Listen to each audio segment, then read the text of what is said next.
Carl Jung perceived something profoundly disturbing about people who achieve everything. They are, with frightening frequency, the emptiest of all. For decades, he treated men and women who had achieved exactly what the whole world pursues: money, status, recognition, success, beauty, power. And yet, even with all this in their hands, they would arrive at his office saying, with empty eyes, always the same phrase: "I've achieved everything I wanted, and yet it's not enough." Jung gave this type of person a silent name: the insatiable. The one who spends their whole life chasing after, "When I have this, then I'll be at peace," and discovers, conquest after conquest, that peace never arrives. And the insatiable person always follows the same tragic script. He desires something with all his might: a promotion, a car, a relationship, a certain number in his bank account, a body, a house. He convinces himself that when he achieves it, he will finally feel complete. He works, fights, sacrifices years for the goal, and then he conquers. And for a few days, sometimes for just a few hours, a wave of euphoria comes. I did it. But then, faster than he could ever imagine, the euphoria evaporates. The new car becomes just the car. The higher salary becomes the new normal. The achievement he thought would define him disappears into the depths of routine. And the emptiness, that old emptiness, returns exactly the same size. Then the insatiable person does the only thing he knows how to do. He sets a new, bigger goal and starts the race again, convinced that this time it will be different. And here's the truth he spends his whole life without seeing.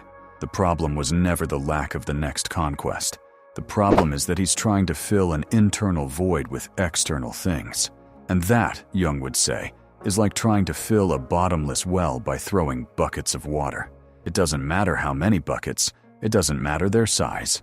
The well never fills because the bottom is broken.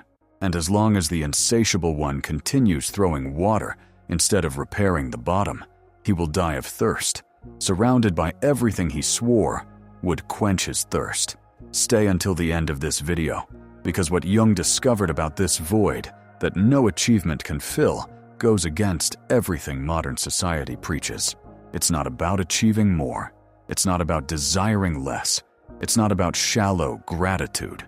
There is a deep, precise psychological reason why satisfaction always evaporates, and the void always returns. And there is only one thing, just one, capable of finally making someone feel that enough is enough. But it's hidden in the exact place that the insatiable person spends their entire life ignoring, too busy chasing after the next thing to look at. When that place is revealed, it becomes impossible to pursue it in the same way again. So don't skip anything, because each part is a piece, and the final twist is what can change a person's relationship with their own life. The man who had everything, Jung observed this pattern with such clarity that he could foresee it. The people who suffered most from existential emptiness were not, most of the time, those who had little. They were precisely those who had much, because those who have not yet achieved anything can cling to the saving illusion. When I have it, I will be happy. This hope sustains the person. But the insatiable person who has already achieved everything has lost even this hope. He climbed the entire mountain, reached the summit that promised paradise, and found up there the same emptiness he felt below, only now without the excuse that he had yet to arrive. And this discovery, Jung said, is one of the most terrifying a human being can make, that what he spent his whole life pursuing was never able to deliver what it promised. And he noticed something curious about these people. Outwardly, they were examples of success, envied, admired, pointed out as role models. But inside, they lived a silent agony that they dared not confess to anyone. Because how can you complain of emptiness when you have everything? How can you say you're suffering when, in the eyes of the world, you've won?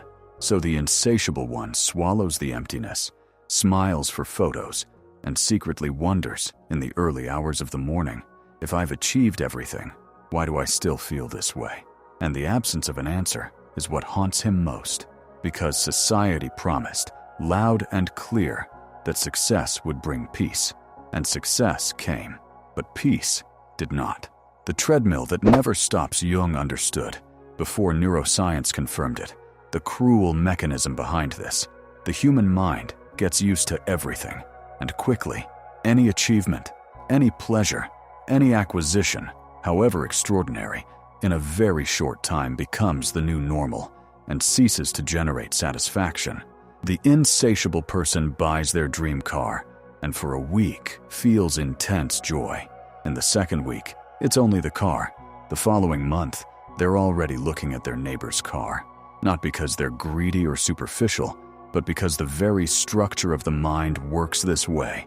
It adapts, neutralizes the pleasure, and returns the person to the emotional starting point, their hunger intact. It's a treadmill. The insatiable man runs, sweating, straining, and looks ahead thinking he's advancing towards a better place. But the treadmill moves at the same speed as him, and at the end of the day, he's exactly where he started, only more tired. Each new goal is another kilometer on this treadmill that leads nowhere. And the cruelest part is that the more he achieves, the higher the bar becomes for what he considers enough. What was once a dream come true becomes, after being achieved, the bare minimum acceptable. The finish line recedes in the exact measure that he advances. That's why he never arrives. Not because he doesn't run enough, but because he's running on a machine designed so that no one ever arrives. The wrong master. Here Jung introduces the distinction that lies at the heart of everything, and which completely changes the understanding of the problem, the difference between the ego and the self. For Jung, the ego is the conscious part, the part that says, I, the part that wants, compares, conquers, and accumulates. And the ego has a characteristic that defines its insatiability. It is never satisfied. It is in the nature of the ego to always want more. More recognition, more security, more possessions, more proof of its importance. Therefore, whoever lives serving only the ego is condemned to eternal hunger, because they are feeding precisely the part of themselves that was made to never be satiated. The self, on the other hand, is something much greater. It is the deep and total center of the psyche, the totality of being, what Jung considered the true core of a person. And the self doesn't want more things. The self wants wholeness. It wants meaning. It wants the person to become who they truly are. And here lies the tragedy of the insatiable. They spend their entire lives feeding the hungry ego, thinking that this will fill the void, when the void is actually the self asking for attention, asking for meaning, asking to be lived. It's like a person hungry for affection who tries to satisfy themselves by eating more and more food. No matter how much they eat, the hunger doesn't go away because it's of a different nature.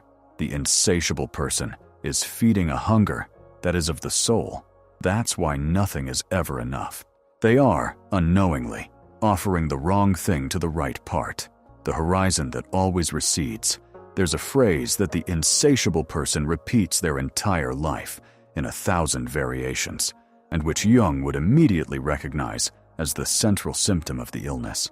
When I have this, then I'll be happy. When I graduate, when I get the job, when I earn this much, when I buy the house, when I get married, when I lose weight, when I'm recognized. Happiness is always placed at a point in the future, always right there, on the other side of the next achievement. And the insatiable person lives entirely in this imaginary future, sacrificing the real present in the name of a tomorrow that never arrives.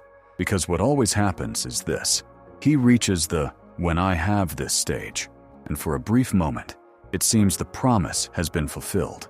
But then the horizon recedes. The "then I will be happy" simply shifts to the next thing. Now, happiness lies in the next conquest, and the next, and the next. The insatiable person is like someone walking towards the horizon, thinking they will touch it, without realizing that the horizon is not a place. It's an optical illusion that recedes at exactly the same speed as their steps. They can walk their whole life and never arrive, because there's nothing there to arrive at. And Jung would say that the day a person realizes this, The day they realize they've spent decades chasing a horizon that doesn't exist is the day they can finally stop running and start living. Salvation projected onto the object, Jung had a concept that explains why each new achievement seems, before it is attained, so important, almost magical. Projection. The insatiable person projects their entire salvation onto the next goal. That car isn't just a car in their mind. It becomes the symbol of, I finally won, I am someone, I will be respected, I will be at peace. The object is filled with an enormous, almost spiritual meaning that has nothing to do with the object itself. And that is why the desire is so intense, so urgent, so consuming. The person isn't desiring a thing. They are desiring the salvation they have placed in that thing. But here lies the cruel mechanics of projection. The instant the insatiable one conquers the object, the projection collapses. The salvation that seemed to reside there vanishes because it was never in the object. It was always in his imagination. And what remains is only the thing, naked, common, incapable of saving anyone. The car becomes metal. Money becomes a number. The title becomes a word. And the insatiable one, confused and frustrated, instead of realizing that salvation was never in things, concludes the opposite. Ah, so it wasn't this object, it's the next one. And he projects salvation again, onto a new target, and he begins again. Jung would say that he is pursuing, his whole life, his own shadow projected onto things, and that he will continue pursuing it until he understands that what he seeks never was, and never will be, outside of himself, the factory of the insatiable. And here Jung would be merciless in his criticism of the modern world, even though he only lived at the beginning of this machine. Because today's society not only allows the insatiable, it manufactures it on an industrial scale. The entire modern economy depends on people who never feel sufficient. Advertising exists to create a hunger that didn't exist before, to make you feel that something is missing, that you are not enough as you are, that happiness is just a purchase away. Billions of dollars are spent every day with a single objective, to ensure that people remain dissatisfied, because a satisfied human being is a terrible consumer.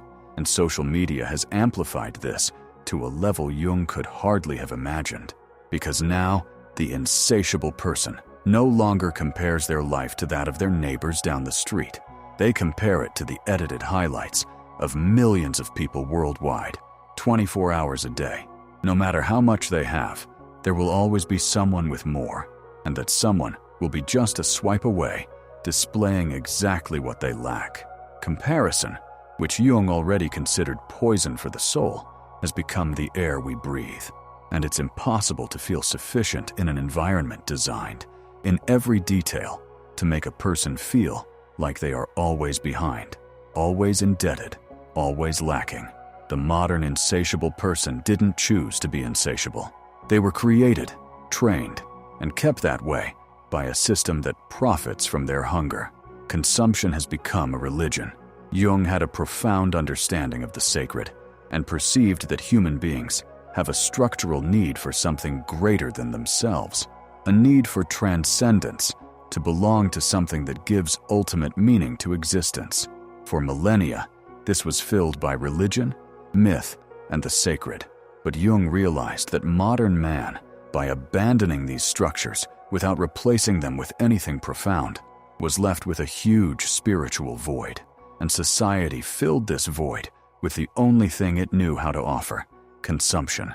The act of buying, possessing, and conquering became the new sacred ritual. Stores became temples.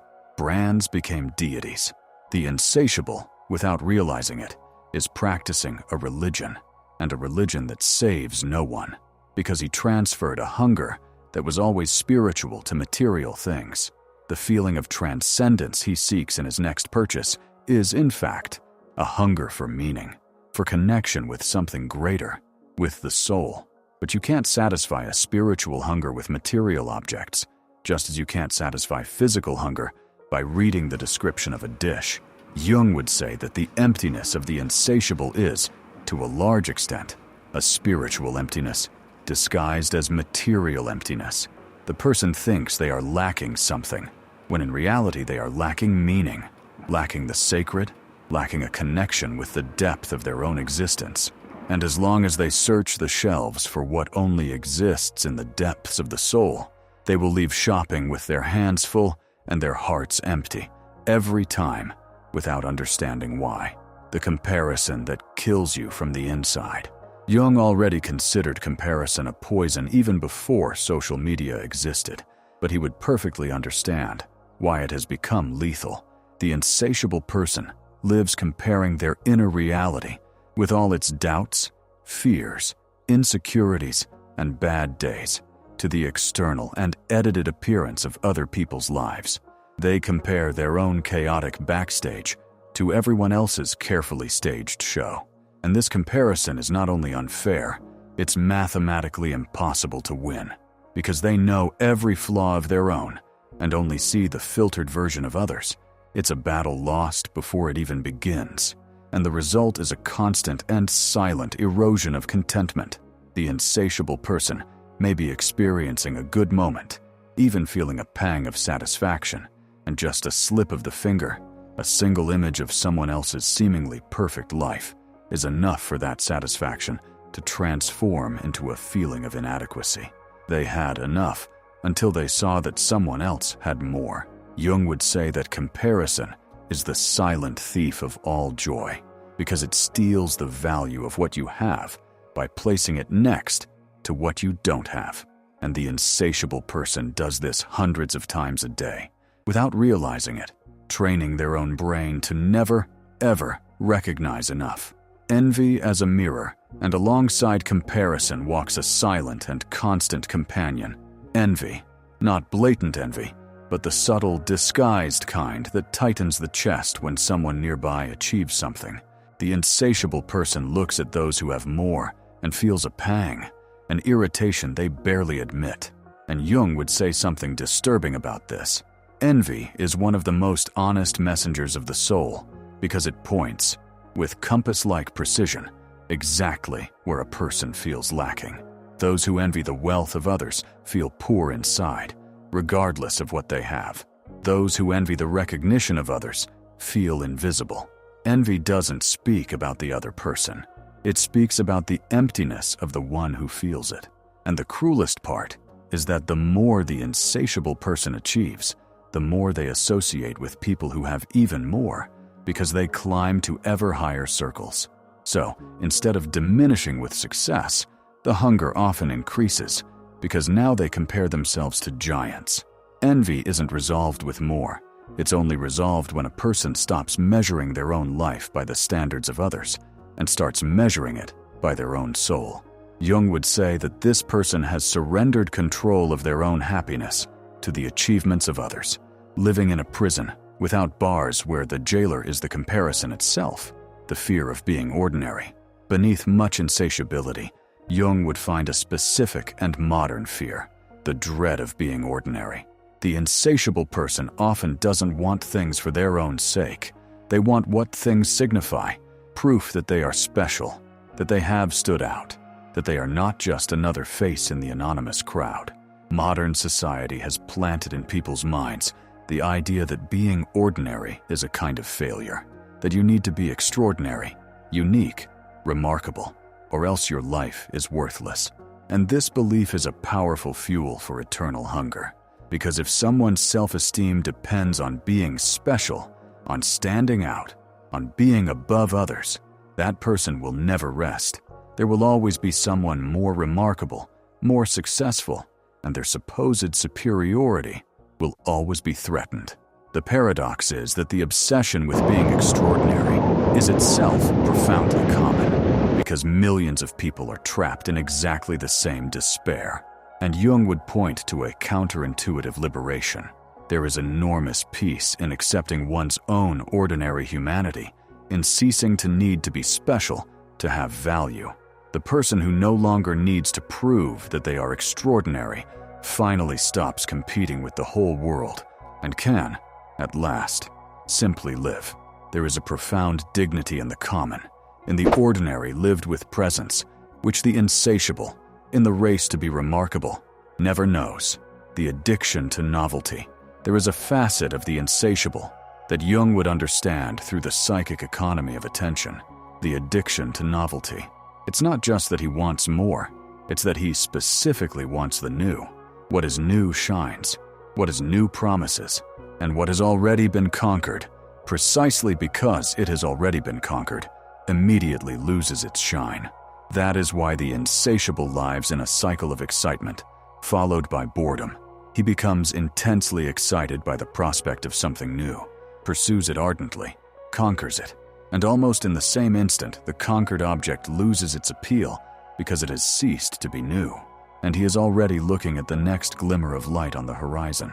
Jung would say that this person confused the thrill of the hunt with the satisfaction of having. They are different things. What gives the peak of pleasure is not possession, but the expectation, the pursuit, the desire. The moment the desire is satisfied, the pleasure dies, because it lived in lack, not in possession. And that is why the insatiable person is, deep down, addicted to desiring, not to having. He needs a permanent object of desire on the horizon, because it is desire that makes him feel alive. Without something to pursue, he feels unbearable boredom, and so he is condemned to a life where happiness is always in what has not yet arrived, and never in what is already here. The wound beneath the hunger. But Jung, as always, would delve deeper than the social explanation, because not everyone immersed in the same society becomes equally insatiable. So what makes a specific person be devoured by this hunger? And here, he would almost always find an old wound. The insatiable person, in most of the cases Jung documented, is someone who learned, very early on, that it wasn't enough to simply be loved. It was necessary to earn love in order to be loved. A child who only received attention when they brought home good grades, who was only praised when they won, who learned in 1,000 subtle ways that love was not unconditional, that it needed to be earned, conquered, proven all the time. And this child grows up carrying a poisonous equation engraved in their subconscious. My worth depends on what I achieve. I am only worthy if I am the best, if I have, if I win. And then each achievement in adult life is not, in fact, about the car, the money, or the title.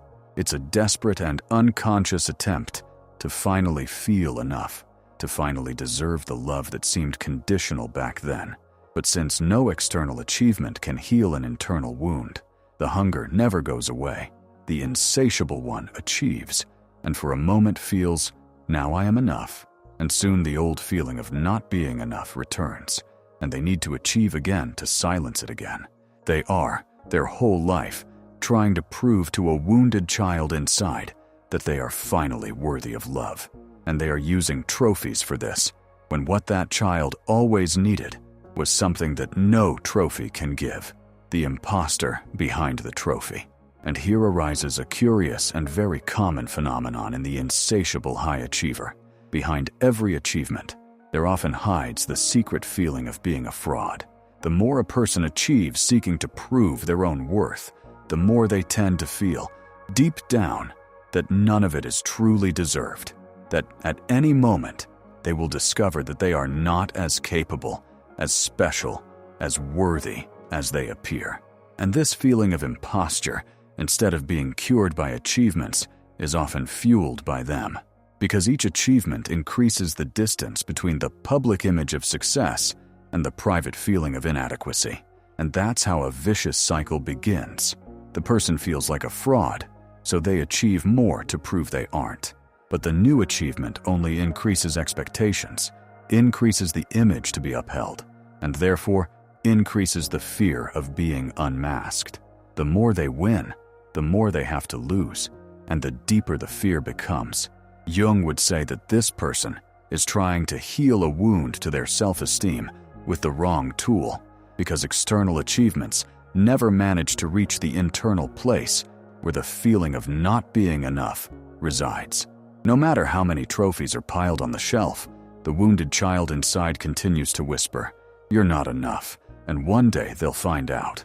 to conquer so as not to feel. There's an even darker layer. For many insatiable people, the relentless pursuit of more isn't just an attempt to fill a void, it's a way to escape it. Because stopping the chase would ultimately mean becoming quiet enough to feel the emptiness head on. And that's terrifying. So the person fills their life with goals, projects, ambitions, acquisitions, not only because they desire these things, but because the pursuit itself acts as an anesthetic. While they're chasing the next conquest, they don't have to feel the void. The pursuit becomes the narcotic. That's why the insatiable are so terrified of resting, of stopping, of arriving. Because arriving would mean having nowhere left to run. And then, in the silence of arrival, the emptiness would appear undisguised.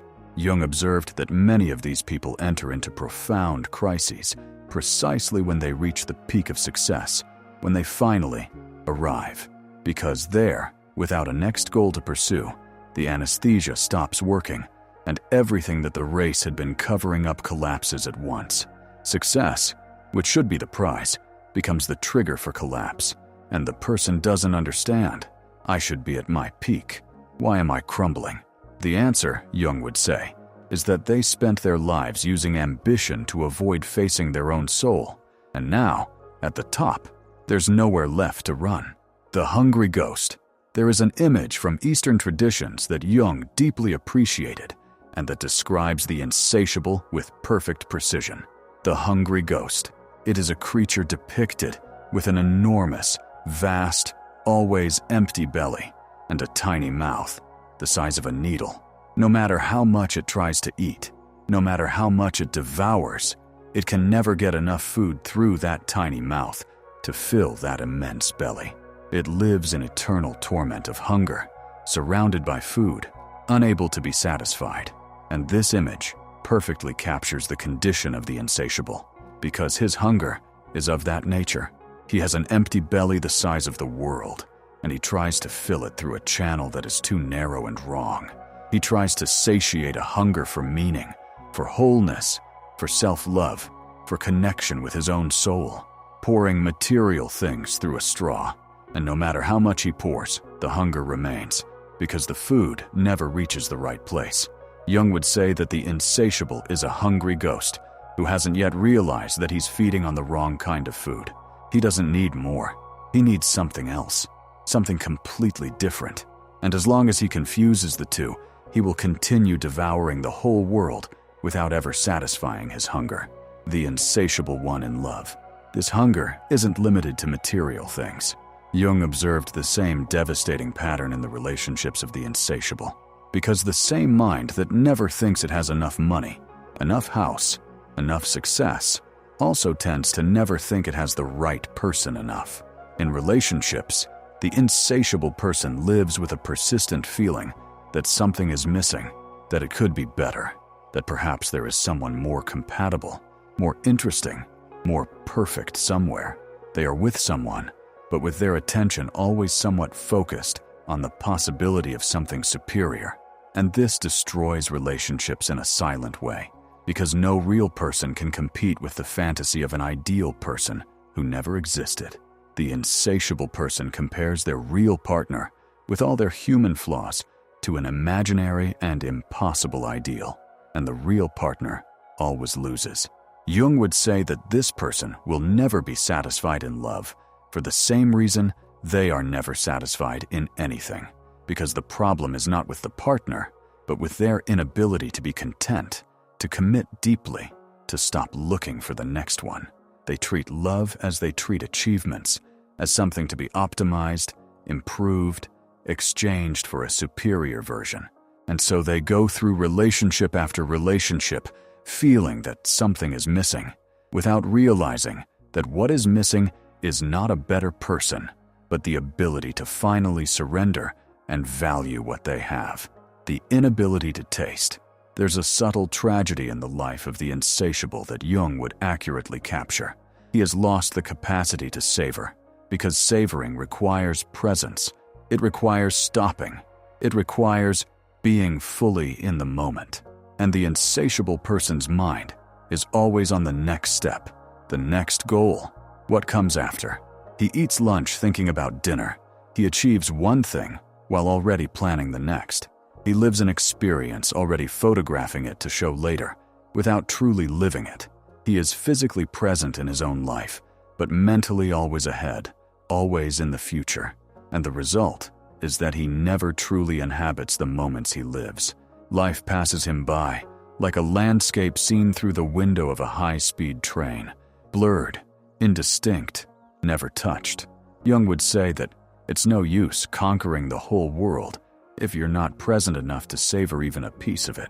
The insatiable person is like someone at a banquet who devours dish after dish without ever tasting any of them because he's always anxious for the next one.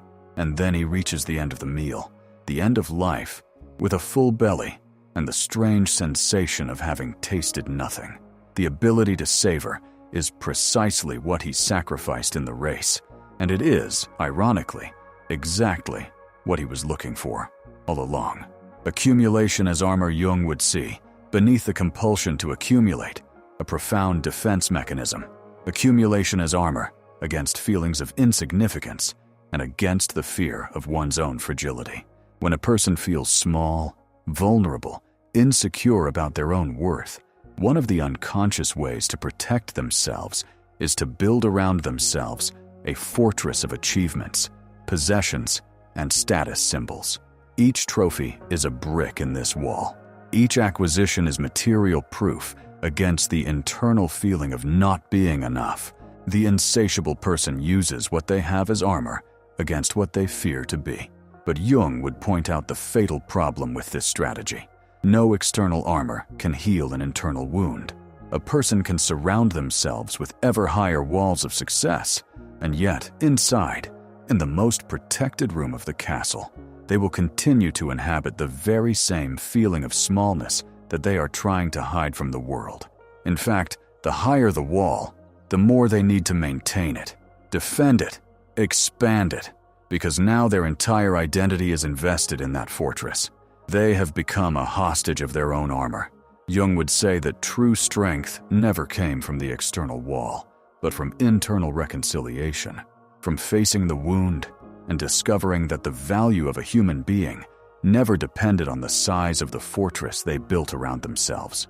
Manufactured need and desire, Jung would clearly distinguish something that the insatiable person confuses their entire life: the difference between a real need and a manufactured desire. Real human needs are, in fact, few and relatively simple: food, shelter, security, connection, meaning, expression. Once met, they cease to scream. But manufactured desire is different. It is created from the outside, planted by comparison, by advertising, by culture, and is, by design, infinite. There is always a newer model, a better version, a higher level. The insatiable person has lost the ability to distinguish what they truly need from what they have been taught to want. And here is the liberation that Jung would point to.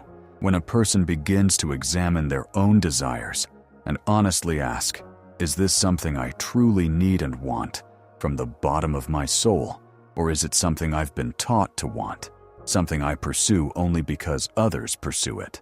A huge amount of hunger simply dissolves, because much of what the insatiable person pursues, they discover, was never their own desire. It was borrowed desire, a showcase desire, a desire for comparison. And when they let go of these manufactured desires and are left only with what is genuinely theirs, they realize they need far less than they imagined to feel fulfilled. Not because they have renounced life, but because they have finally stopped pursuing the lives of others and begun to live their own. Pleasure is not felt. Here is perhaps the most important distinction in all of Jung's work for understanding this emptiness, and it's one that the modern world has completely erased: the difference between pleasure and meaning. The insatiable person spends their life pursuing pleasure, the satisfaction of conquest, the pleasure of possession, the euphoria of victory, comfort, approval. And pleasure has a fatal characteristic. It is fleeting by nature. It comes, peaks, and goes away, always. To build an entire life on the pursuit of pleasure is to build on sand, because pleasure has nowhere to settle. It slips through your fingers the instant you grasp it. Meaning is something else entirely. Meaning doesn't give you bursts of euphoria. It gives you something much deeper and more lasting. The feeling that your life matters, that it has direction, that you are living according to your own soul. And most importantly, meaning doesn't wear out with time like pleasure. A life full of meaning can endure pain, loss, and hardship, and still hold up, because meaning is a structure, not a sensation. Jung said that human beings can endure almost any suffering if they have meaning, and cannot endure even comfort if they lack meaning. The insatiable person has excessive pleasure and zero meaning. Therefore, in the midst of all the abundance, they feel a void that no amount of pleasure can touch. They are trying to solve with pleasure a problem that only meaning can solve, and they are different currencies. One never buys what the other sells, the gratitude that nobody understands.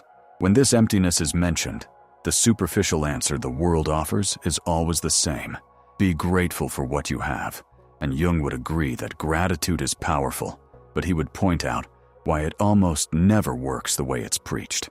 Because telling an insatiable person to be grateful is like telling someone who is hungry to stop being hungry. Gratitude imposed from the outside, as a moral obligation, as just another thing a person should do but doesn't, only generates guilt. It doesn't heal. The insatiable person hears, "Be grateful," and feels even worse, because now, in addition to emptiness, they feel ungrateful. True gratitude, as Jung would recognize, is not an order to be obeyed. It is a state that arises naturally when a person changes their relationship with their own life. When they stop living in the future and return to the present, gratitude arises on its own, because they finally see what has always been there. When they stop comparing their life to others, gratitude arises, because they finally measure what they have by its real value, not by its relative lack. Gratitude is not the cause of healing. It is its symptom. It is what blossoms when a person has done the deeper work of getting off the treadmill. Therefore, Jung would say, it is no use trying to force gratitude on an insatiable person. It is better to treat the root of the insatiability, and gratitude comes along effortlessly. Like light when a candle is lit, emptiness is not meant to be filled from the outside. And here Jung would deliver the most liberating and hardest truth to accept of all. The emptiness that the insatiable person feels is not a flaw to be corrected with more achievements. It is a calling. It is the soul itself, the self, signaling that something essential is missing, and that this something is not, and never has been, outside. The fundamental error of the insatiable person is to interpret this emptiness as a lack of things, when it is, in fact, a lack of lived soul, a lack of meaning, a lack of connection with oneself. It's like a light on the car's dashboard warning that there's low oil, and the person, instead of adding oil, decides to paint the car a nicer color.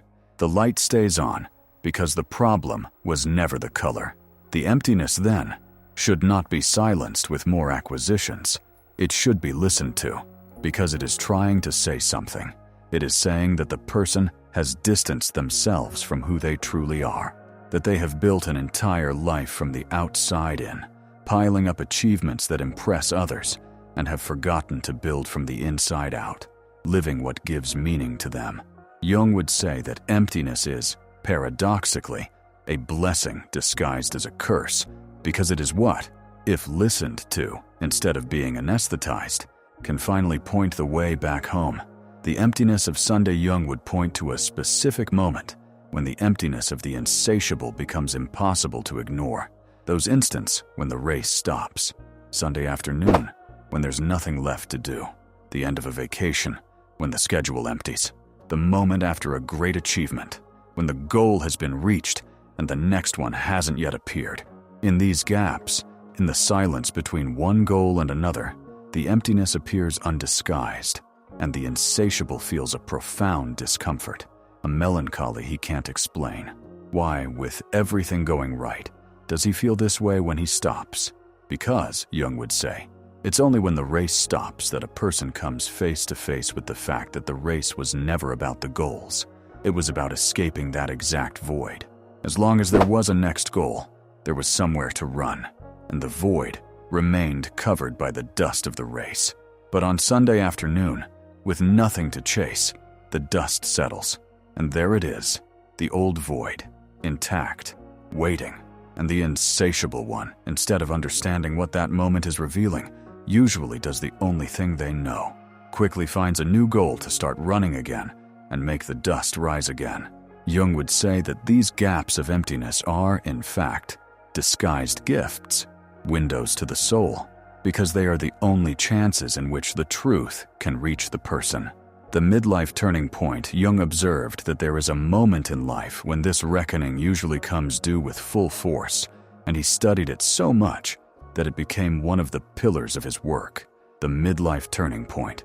During the first half of life, it's natural for a person to be outward-looking, building, conquering, establishing a place in the world. The ego needs to solidify, but Jung realized that, at some point, usually between 35 and 50 years old, something changes. The achievements that once gave meaning begin to seem empty. The person, who had been climbing the mountain with enthusiasm, suddenly stops halfway and asks themselves, with a chill down their spine, is that all there is? Am I going to spend the rest of my life doing more of the same? This moment, which many people call a midlife crisis, and treat as something to be overcome as quickly as possible, Jung saw as one of the most sacred opportunities of existence, because it is the soul announcing that the task of the first half of life is over, and that a new, much more important task has begun: individuation, turning inward, becoming whole. The insatiable person who reaches this point has two choices. They can deny the crisis and double down, pursuing success with even more desperation to stifle the question, or they can heed the call and finally begin to do the work that matters. Jung said that those who deny this call pay a high price, a bitter, empty, and rigid second half of life. And those who heed it find, often for the first time, a meaning that no youthful achievement ever gave them. Why more never works. There's a simple and relentless reason why the next achievement will never resolve the emptiness of the insatiable, and Jung understood it perfectly, because a person takes themselves everywhere they go. The insatiable imagines that, with the next achievement, they will transform into a satisfied version of themselves. But when the achievement arrives, the one who is there to receive it is exactly the same empty self as always. The new house is inhabited by the same empty soul that lived in the old house. Greater success is experienced by the same person who was unhappy in lesser success. You don't escape yourself by changing external circumstances, because you come along with the change. That's why so many people achieve exactly what they dreamed of and feel, to their own shock, exactly the same. The dream marriage, with the same inner dissatisfaction. Fame with the same loneliness. Wealth with the same fear. Jung would say that the mistake is thinking the problem lies in the situation, when it lies in the person's relationship with themselves.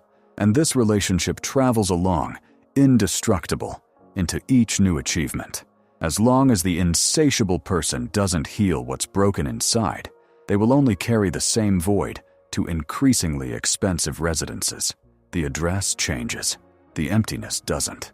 Death as a revealer, Jung placed enormous importance on the awareness of death, and the insatiable person is, fundamentally, someone who lives running away from it. Because all this frantic race for more, this endless accumulation, is also a way of denying one's own finitude, of distracting oneself from the uncomfortable fact that life ends.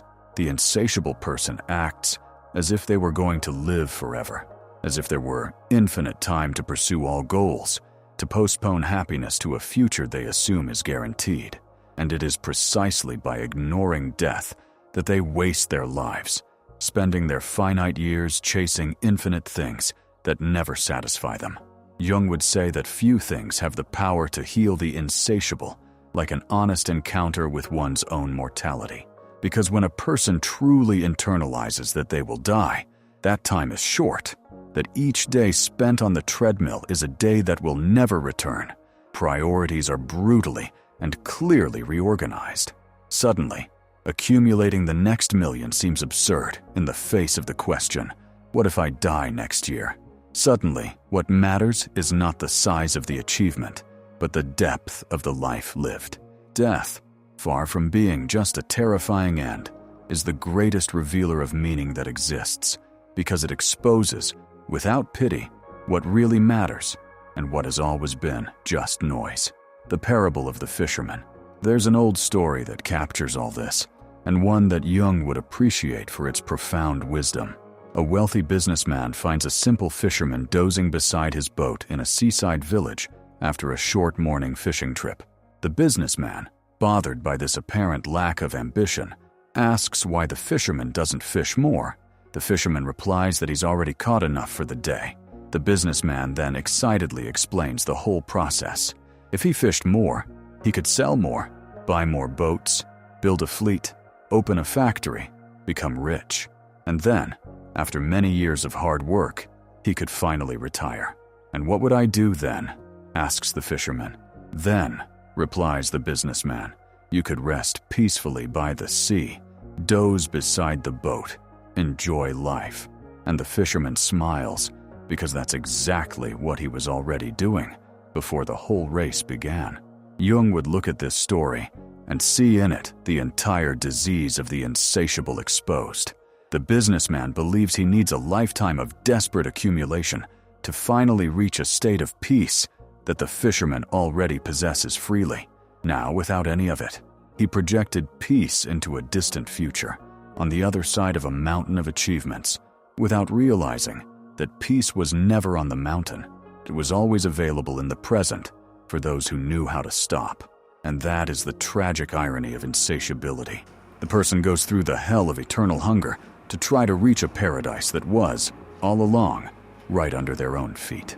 Passing Hunger on Jung had a powerful phrase about the invisible impact parents have on their children, that the greatest burden a child carries is the unlived life of their parents, and the insatiable, without realizing it, transmits their own hunger to the next generation in subtle and devastating ways.